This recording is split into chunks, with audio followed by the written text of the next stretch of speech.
Elske Romeist Maria spelen, is dit een droom die uitkomt voor die?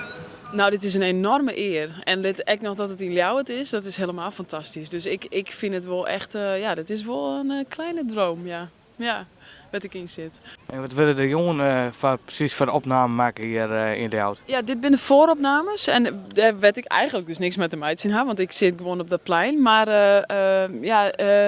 hier willen nog in het stadion willen nog opnames maken met Jezus en de discipelen, ja. Wat maakt Elske zo speciaal als Maria? Wat maakt dat zo speciaal als Maria? Nou, dat ze sowieso de moeder is van een donkere Jezus. Dat is al prachtig. Nee, maar ik denk dat ze dit heel goed gaat kunnen vertolken. Want ze heeft ook een bepaalde rust in haar stem als ze zingt. En Maria is toch wel het rustpunt van het hele gebeuren. Dus ik denk wel dat zij dat heel goed gaat brengen. Ja. Wat had toen bij het verhaal van de passie? Nou, ik heb op een christelijke school zitten, dus het verhaal kwam heel vaak voorbij. Natuurlijk alle jaren voorbij. En ik denk dat het nog steeds een heel actueel verhaal is.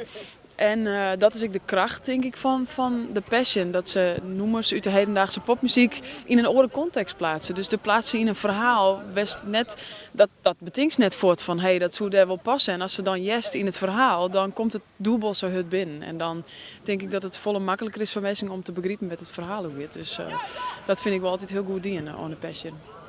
Leeuwarden is een uitstekende stad voor de Passion. Is een stad die prachtige locaties heeft, zeg maar. Een warme, hartelijke bevolking voor wat wij er in ieder geval nu van hebben gezien. Dus een prachtige stad om het verhaal te vertellen. En als je naar Friesland gaat, dan vind ik dat er per definitie natuurlijk een Fries castlid in zou moeten zitten. Nou, dat is gelukt. Ik ben ontzettend blij dat Elske meedoet. En zij gaat, denk ik, heel Nederland verrassen. In ieder geval de mensen die haar nog niet kennen, die zullen, denk ik, helemaal door jullie Friese heldin weggeblazen worden. En wat wordt voor die het spannendste moment van de jongen? Ik doe alles live op dat moment, dus dat ken ik net oer. Ik denk dat het begin, het eerste nummer, heel spannend is.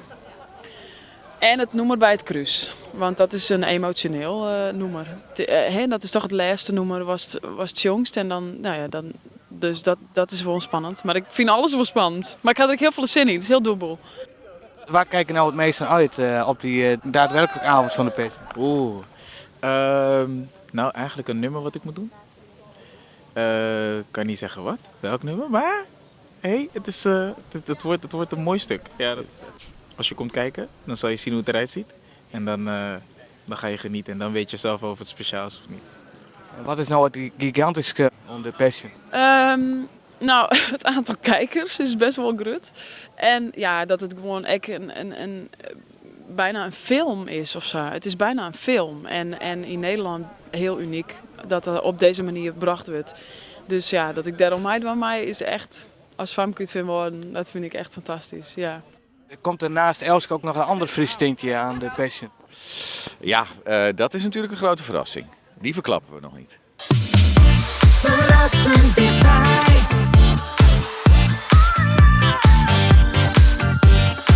RTV NL.